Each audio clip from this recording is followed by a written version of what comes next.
السلام عليكم ورحمة الله وبركاته. كرة على الماشي. طبعا فينيسيوس جونيور وصل اليوم إلى الفالديباس في مدريد. اليوم المفروض أنه هو انضم للتدريبات. سيكون في جلسة بينه وبين فلورنتينو بيريز. اللي مؤكد والأكيد أنه راح يقدم طلب رحيل للرئيس لكي يرحل من ريال مدريد، بعد أن رفض ريال مدريد كل شروط فينيسيوس جونيور للتجديد. ريال مدريد رفض الراتب 30 مليون، رفض مكافأة التوقيع 80 مليون، رفض 80% من حقوق الصور، رفض كل شروط فينيسيوس جونيور. فلم يعد أمام فينيسيوس جونيور إلا حل وحيد فقط لكي لا يجلس على دكة البدلاء هذا الموسم كاملا أو في المدرجات، لأنه باتفاق مورينو مع فلورنتينو بيريز، فإنه فينيسيوس جونيور لن يلعب إلا في حال التجديد لريال مدريد. طيب في حال لم يجدد لريال مدريد، ريال مدريد بالعربي كذا خليني أكون معك واضح، راح يحرق اللاعب. طيب كيف حيحرق اللاعب؟ أولا حيجلسه في المدرجات أطول فترة ممكنة. ثانيا لن يكون له المباريات معدودة، لن يكون لاعب أساسي، لن يكون له امتيازات أنه القائد الثاني في ريال مدريد، لن يكون له أي امتيازات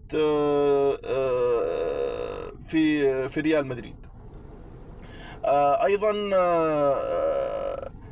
هو يعلم أنه في حال جلس في ريال مدريد فقد ينزل سعره من 180 مليون اللي يبغى يدفعها أرسنال أو 200 مليون اللي يبغى يدفعها أرسنال، إلى أنه ممكن يمشي، يعني ممكن 10 مليون حتى ما يقبلوه. يعني حتى ممكن هو حيكون الصيف الجاي حيكون مجاني خلاص 100% حيكون مجاني.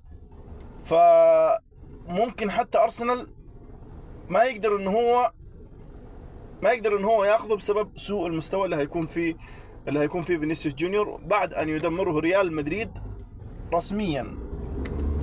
فاليوم راح يحدد فينيسيوس جونيور ان كان يريد التجديد لريال مدريد. عرض التجديد موجود 25 مليون يورو راتب، وهو من اعلى الرواتب في ريال مدريد. ايضا بس يعني 25 مليون هذا هو العرض اللي موجود على الطاولة. حابه أهلا وسهلا، مو حابه يروح أرسنال ينتظره بال30 وال40 حسب ما يتفق عاد معاهم يعني.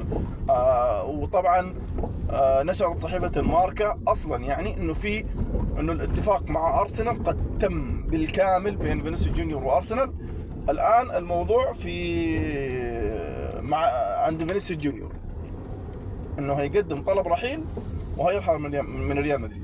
عشان كذا انا قلت لك انه نسبة بقاء فينيسيوس في ريال مدريد لا تتجاوز 10%. لا تتجاوز 10% نسبة بقاء فينيسيوس في ريال مدريد. الناس اللي فرحانة وقاعدة تقول انه مبتسم ومبسوط وما ادري ايش والكلام ده يعني طبيعي، يعني عادي. ما ممكن مو شرط انه هو يجي وهو قاعد يبكي نهائيا، هذا ما هو شرط نهائيا. فخلنا نشوف اليوم ايش بيصير، وكل التوفيق لريال مدريد. انا على المستوى الشخصي اتمنى انه فينيسيوس جونيور يرحل من ريال مدريد. انا اتمنى انه ما نشوف فينيسيوس جونيور السنه الجايه في ريال مدريد على المستوى الشخصي. ما ادري عنكم انتم، عاد اكتبوا لي في التعليقات. بس اشوفكم فيديو اخر ان شاء الله. السلام عليكم.